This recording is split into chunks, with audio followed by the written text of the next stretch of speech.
Bangladesh Netherland সিরিজের প্রথম match শেষ হয়েছে। প্রথম ম্যাচে বাংলাদেশ নেদারল্যান্ডকে ৮ উইকেটে পরাজিত করেছে। এই রিসেন্ট পাস্ট টাইমে বাংলাদেশ যে অনুশীলনগুলো করেছে সেই অনুশীলনগুলো ম্যাচে পরিলক্ষিত হয়েছে। দেখুন, বাংলাদেশ যেসব জায়গায় ডেভেলপ করেছে তার প্রত্যেকটা পয়েন্ট কিন্তু এই ম্যাচে দেখা গিয়েছে। বিশেষত খেলা যখন শুরু হলো, টস জিতে বাংলাদেশের ক্যাপ্টেন লিটন কুমার দাস ফিল্ডিং করার সিদ্ধান্ত নেয়।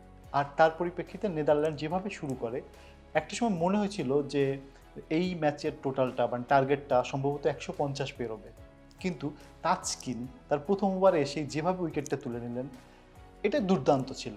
তাসকিন আহমেদকে নিয়ে যদি একটু বলি, এই ম্যাচের ম্যান অফ দ্য ম্যাচ হয়েছে। তাসকিন আহমেদের যে পয়েন্টগুলো মানে একবারে সিগনিফিকেন্টলি বলা যায়, সেটা হচ্ছে তাসকিন আহমেদ তার টি-20 ক্যারিয়ারের লাস্ট ৬ বছরে তার উইকেট সংখ্যা ছিল মাত্র ২৬টা। সেই তাসকিন আহমেদ লাস্ট ৬ ম্যাচে উইকেট সংখ্যা ১৫টা, যেটা অবিশ্বাস্য দুর্দান্ত তার পারফরমেন্স। যদিও মানে কটাক্ষর জায়গায় শেষ নেই, তাসকিন ড্রাঙ্ক অবস্থায় থাকে, তাসকিনের নারীঘটিত সমস্যা আছে, তাসকিনের ওভারওয়েট, তাসকিন ফিট না, এই ধরনের নানা প্রসঙ্গ রয়েছে। কিন্তু অনফিল্ড পারফরমেন্সে তাসকিনের শেষ মানে এই যে রিসেন্ট পাস্ট সিরিজগুলোকে কোনোভাবে কি কোনো জায়গা থেকে কি তাকে দোষারোপ করার মতো বা অব্লিগেন্ট করার মতো জায়গা আছে? আমার মনে হয় না। তারপরে আসেন যেভাবে বাংলাদেশ ব্যাটিংটা স্টার্ট করেছে, ১৪০ রানের টার্গেট, এটাকে ১৪০, ১৩৮, ৩৯ রানের টার্গেট।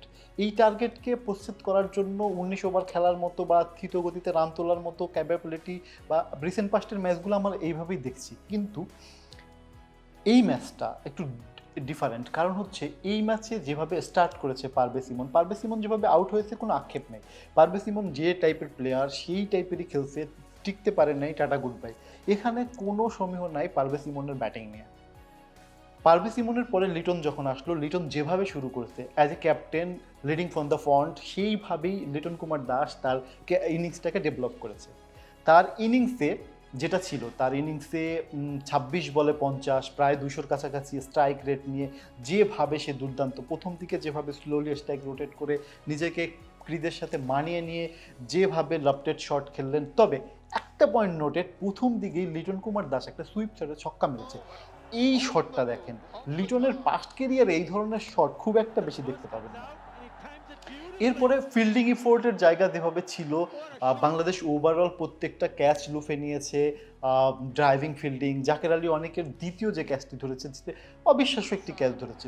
ওভারঅল বাংলাদেশের পারফরমেন্স বা বাংলাদেশের যে ইম্প্যাক্টফুল পারফরমেন্সগুলো আসছে, সেটা এই প্রিভিয়াস পাস্টে যে কঠোর অনুশীলনী আমরা সোশ্যাল মিডিয়ায় আমরা বিভিন্ন ক্লিপসে দেখেছি, আমরা বিভিন্ন জায়গায় দেখেছি যে বাংলাদেশ কতটা তাদের ঘাম ঝরানো পরিশ্রমের মাধ্যমে এরকম একটা টিম ক্রিয়েট করা যায়। সেই ক্ষেত্রে এখন বলতে পারেন যে টিমটা তো নেদারল্যান্ড, কিন্তু একটা জিনিস চিন্তা করবেন যে লাস্ট বাংলাদেশ যে ৪টা টি-20 জিতেছে, তার মধ্যে কিন্তু শ্রীলঙ্কা এবং পাকিস্তানের মতো বড় টিমকে হারিয়ে ২টা সিরিজ জিতেছে। শ্রীলঙ্কার সাথে পিছিয়ে থেকে সিরিজ জেতা, পাকিস্তানের সাথে এগিয়ে থেকে সিরিজ জেতা, এবং এই সিরিজেও বাংলাদেশ কিন্তু অলরেডি একটা ম্যাচ জিতে এক ধাপ এগিয়ে।